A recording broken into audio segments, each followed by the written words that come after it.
Hey guys! So I just finished doing a Read the Bible with Me episode 3 on Twitch and YouTube, and every time I read the word, I always read the word first, and then at the end of the word I will read the footnotes throughout like the chapters.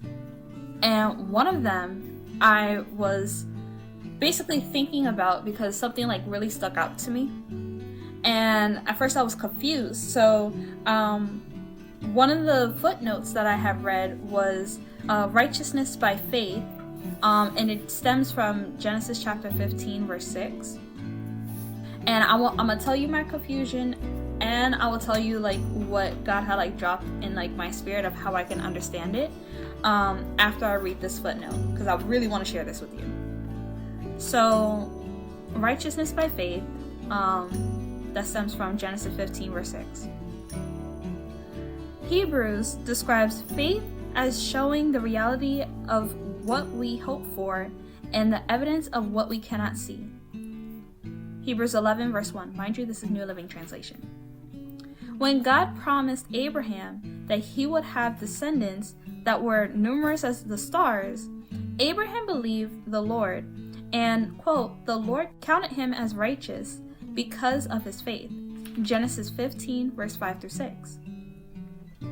At this point of his life, Abraham had already left his country, his relatives, and his father's house for a land that God would show him. Genesis 12, verse 1. This obedience, however, did not make him righteous. Rather, God considered him righteous because he believed that God's promises were true.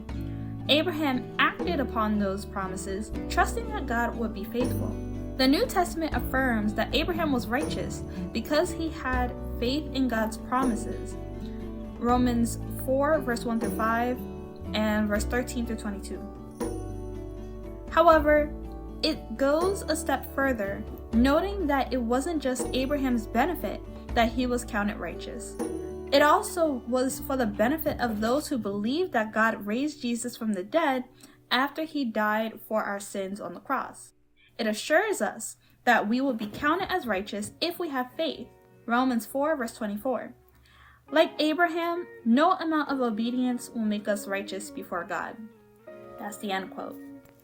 Now, after I have finished reading the word and did all the footnotes, I was cleaning up and I was doing my thing. And then I kind of thought about it, right? I was like, wait a minute, no amount of obedience. Like, what does that even mean? And, I guess, it was either my mind playing tricks on me or what. But at first I didn't understand it. And I was like, okay. So, then I reread the passage again. I was like, Lord, what does this mean?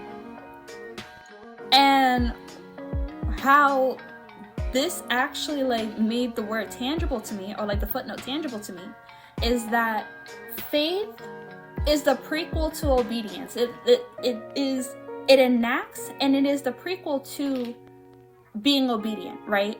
And how does that work? Because basically, okay, if we think about it like this, if we go on a computer, right? A computer obeys the commands that we type, but it doesn't have faith, right? It doesn't have faith of what we're typing, and it doesn't have faith of what we're typing to be true or whatever, right? A machine obeys without faith, right? You can put in all the commands, you can make it do all of these things, but it doesn't have faith in its creator. It just obeys. An animal may or may not have faith while obeying, such as if you tell a dog to sit and it sits. Does it have faith in you? Maybe, maybe not. But with Abraham and with us, the fact that Abraham trusted God to his word of what's to come in his life and how he's going to be blessed and the world is going to be blessed through him, it enacted that obedience. He walked out trusting in God and just listening to his command. It was by faith that all of these things that he have received happened. And I'm like, yo. So like, and it's not even like, oh, if God gives you this, then you have faith. Like, it's like, even if God didn't give us whatever, right? Like, do we still trust in him? Do we still put our faith in him? Do we still have faith that he will like never leave us nor forsake us? Do we have faith and do we have trust that like his word is basically law? Do we also trust that his word is not only alive but can save our lives? So I thought that was cool. Faith enacts and like, or obedience enacts and it follows what faith has already put in place. So I just thought that was cool to share. I was like, yo, because again, I was about to say like, ooh, like that doesn't sound right. But then I was like, oh, because Abraham trusted in God, he naturally, like, it was like second nature to him. Like, he just naturally obeyed. Okay, Lord, like, I trust in you in this. And even like other people throughout the Bible, when God showed them himself and showed, hey, like this is like for what's to come. Because of your faith, these things will happen. So, I mean, I thought that was just cool. I thought that was like really cool to share.